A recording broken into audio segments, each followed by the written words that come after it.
बिस्मिल्लाहिर्रहमानिर्रहीम। Welcome to online education. मैं हूं मोहम्मद वक्कास। लेक्चर शुरू करने से पहले ऐसे वो तमाम तुलबा जिन्होंने अभी तक हमारे इस चैनल ऑनलाइन एजुकेशन को सब्सक्राइब नहीं किया, वो हमारे इस चैनल को सब्सक्राइब भी कर लें और बेल आइकॉन को भी प्रेस कर दें ताकि आने वाली तमाम वीडियोस आप तक आसानी से पहुंचती रहे। Ninth class biology, chapter number 3, lecture number 3, classification के मकासद और असूल। आज के इस लेक्चर में हम क्लासिफिकेशन के मकासद और असूल को जो है वो डिस्कस करेंगे। किंगडम्स, कौन कौन से किंगडम्स हैं जिनमें जानदार को क्लासीफाई किया जाता है और क्लासीफाई करने की बुनियाद क्या होती है, बेसिस क्या है क्लासिफिकेशन करने की। इस दुनिया में बहुत सारे जानदार पाए जाते हैं।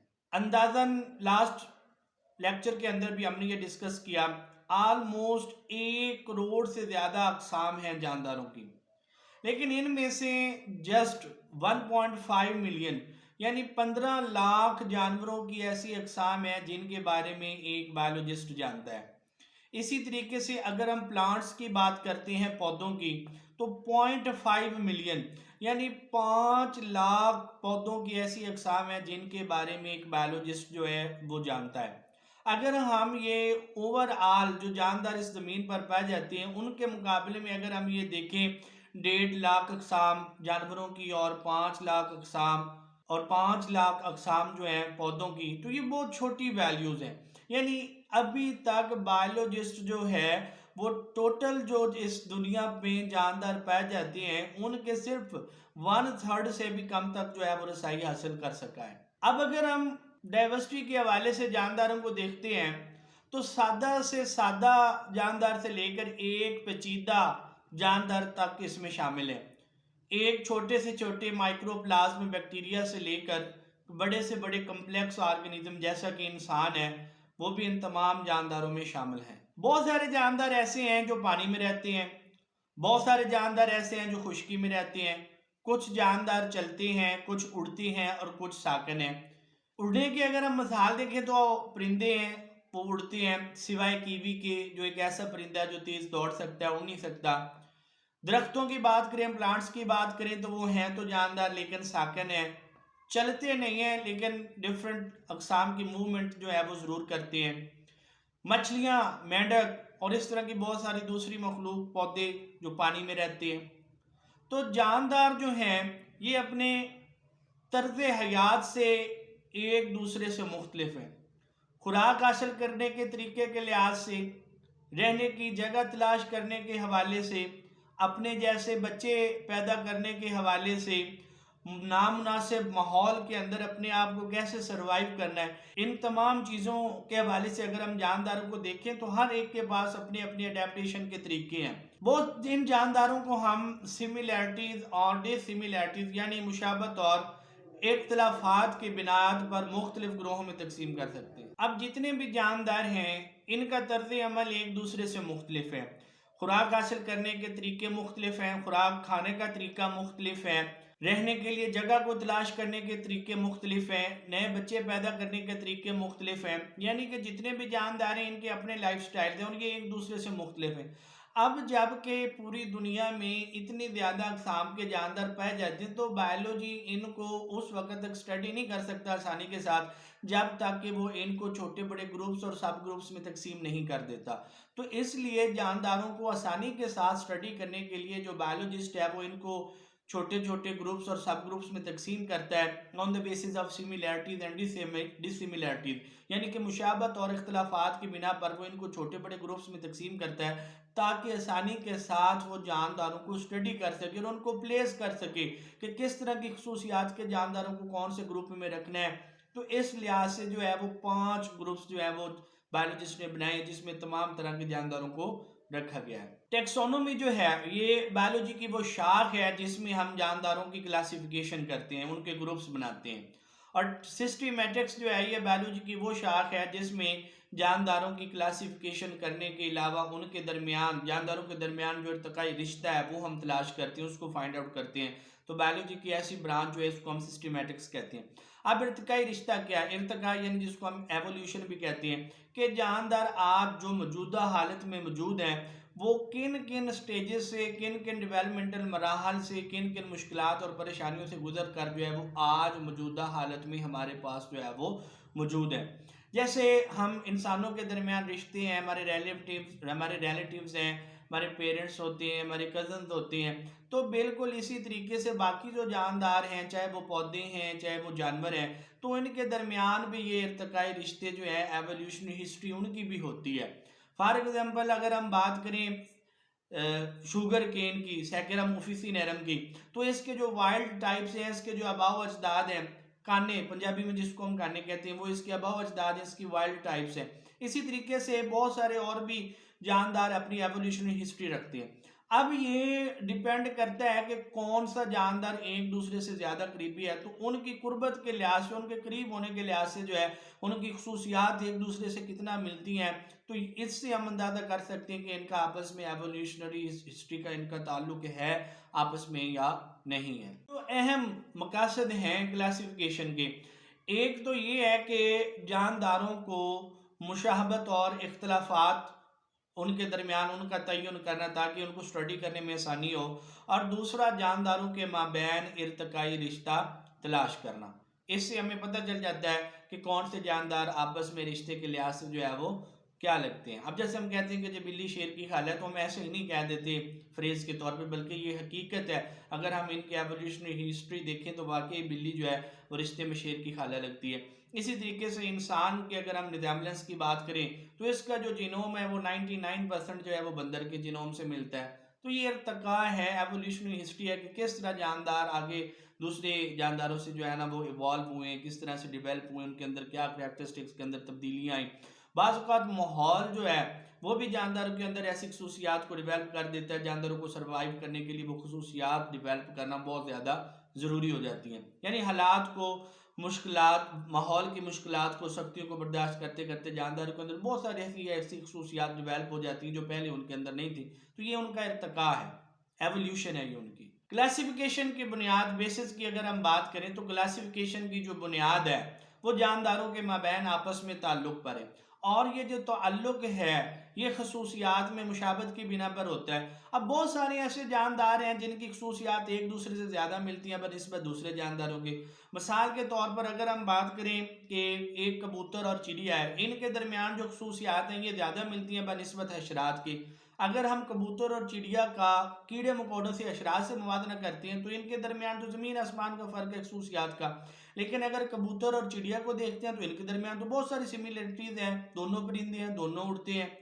तो जो जिन जानदारों के दरमियान सिमिलैरिटीज़, मुशाबतें ज़्यादा होती हैं, खसूसियात एक जैसा ज़्यादा होती हैं, उनके मुतल्लिक हम ये कह सकते हैं कि उनकी जो इर्तकाई एवोल्यूशनरी हिस्ट्री है, इर्तकाई तारीख जो है वो एक जैसी है, मुश्तरक है, एक दूसरे से मिलती जुलती है। तो ये हम खसूसियात की बुनियाद पर तयन करते हैं कि उनकी एवोल्यूशनरी हिस्ट्री एक दूसरे से मिलती है या नहीं। अब जितने करैक्टरिस्टिक्स, जितनी खसूसियात उनकी एक दूसरे के साथ मिलती होंगी, उतना ही ज़्यादा उनकी एवोल्यूशनरी हिस्ट्री जो है ना वो एक होगी, मुश्तरक होगी, वो एक दूसरे के करीब करीब होंगे रिश्ते के लिहाज से। अब जब बायोलॉजिस्ट जो हैं जानदारों को डिफरेंट ग्रुप्स और सब ग्रुप्स में तकसीम करते हैं, तो वो कौन सी चीज़ें हैं जिनको बेस बना के वो जानदारों को मुख्तलिफ ग्रुप्स में तकसीम करते हैं।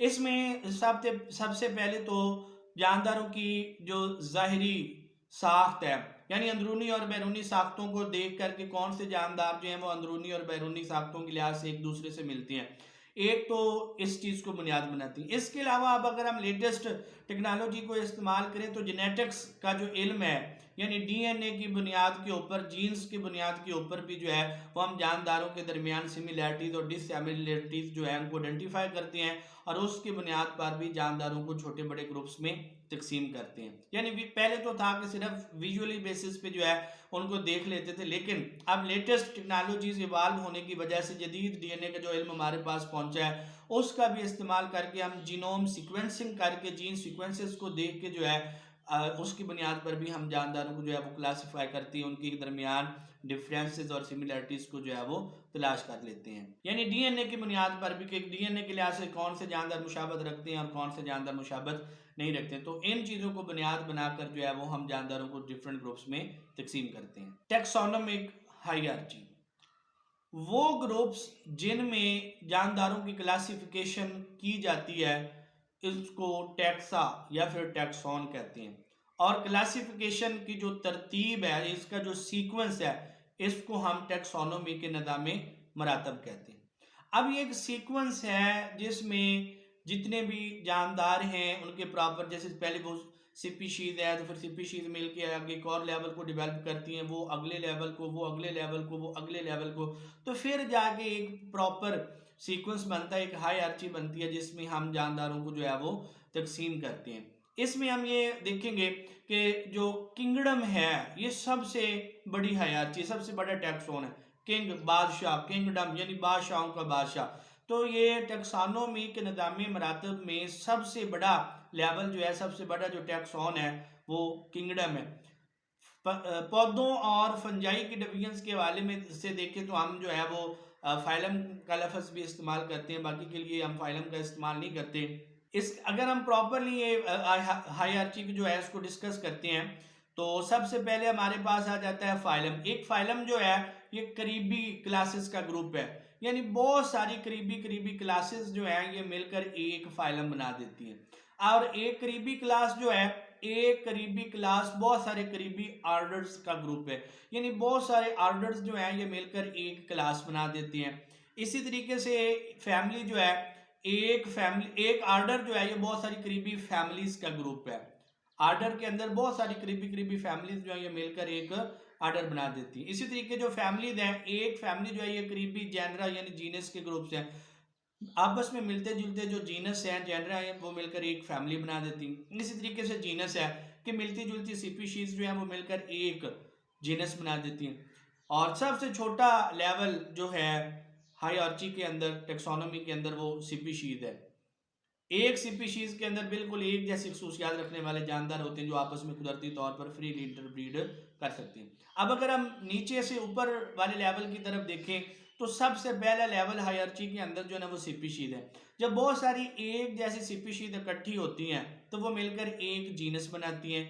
बहुत सारे करीबी जीनस जब मिलते हैं तो वो मिलकर एक फैमिली बनाती हैं, और एक बहुत सारी करीबी फैमिलीज जो है वो जब मिलती हैं तो वो मिलकर एक आर्डर बनाती हैं, और बहुत सारे करीबी आर्डर्स जब मिलती हैं तो वो मिलकर एक क्लास बनाती हैं, और बहुत सारी जब करीबी क्लासेस मिलती हैं तो वो मिलकर एक फाइलम को डेवलप करती हैं। एग्जाम्पल्स के तौर पर हम इंसान और जो मटर का पौधा है, इसके अगर हम टैक्सोनॉमी के निज़ाम मरातब या इसकी टैक्सोनॉमिक हायरार्ची अगर देखते हैं तो पहले इंसान की अगर एग्जाम्पल को हम कंसीडर करते हैं, इसकी जो स्पीशीज है इंसान की, सैपियंस, इंसान का जो साइंटिफिक नेम है, टेक्निकल नेम होमो सैपियंस। अब सैपियंस जो है ये इसकी स्पीशी है। जीनस की अगर हम बात करें तो जीनस इसका होमो है। फैमिली की बात करें तो फैमिली इसकी होमिनाइडी है। आर्डर की बात करें तो आर्डर इसका जो है वो प्राइमेट्स है।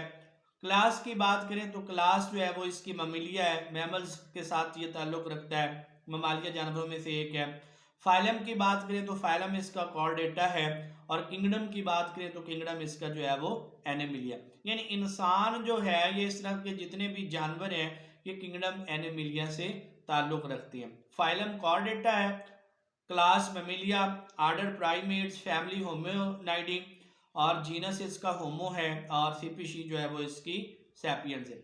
इसी तरीके से मटर के पौधे की अगर हम बात करते हैं तो किंगडम इसका प्लांटी है, फाइलम इसका मैग्नोलियोफाइटा है, क्लास इसकी मैग्नोलिपोसिडा है, और आर्डर इसका फबेल्स है, फैमिली इसकी फबेसी है, जीनस इसका पाइजम है, और स्पीशी जो है वो इसकी सैटिवम है।